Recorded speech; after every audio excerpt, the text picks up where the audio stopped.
otros temas, Xochimilco se realiza una carrera cuya fama ha traído a participantes de diversos estados de la República. Vamos con Andrea Díaz, quien nos tiene la crónica.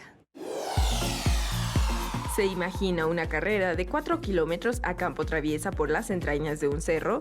Pues en Xochimilco, cada 3 de mayo, este evento tiene lugar.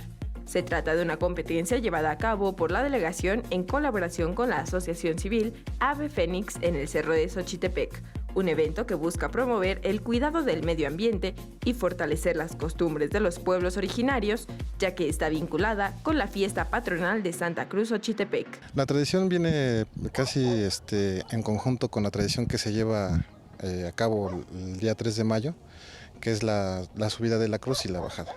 Las salidas la tenemos en Avenida Comercio y lo que es el agarra Comercio, Tamaulipas y sube hacia la cima de la cruz. Y de regreso es campo traviesa prácticamente. La carrera es ya una tradición en la demarcación sur de la ciudad. Organizada por primera vez en 1997, hoy su popularidad ha atraído a corredores de estados como Oaxaca, Michoacán y hasta Chihuahua debido a su complejidad. La parte más complicada yo creo que sería pues el esfuerzo que hace uno para subir, ¿no? Porque de antemano debes de tener una condición envidiable.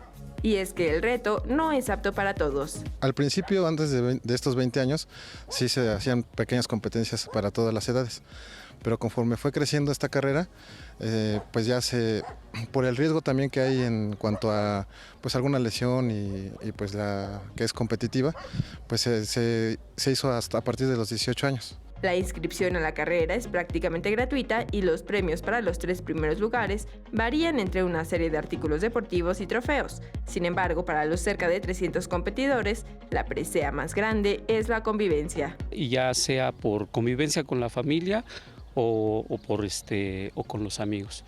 Es lo más agradable, convivir con la familia. Hasta que podamos caminar, aquí vamos a estar presentes. Jorge Barajas en la cámara, Andrea Díaz, 21 Noticias.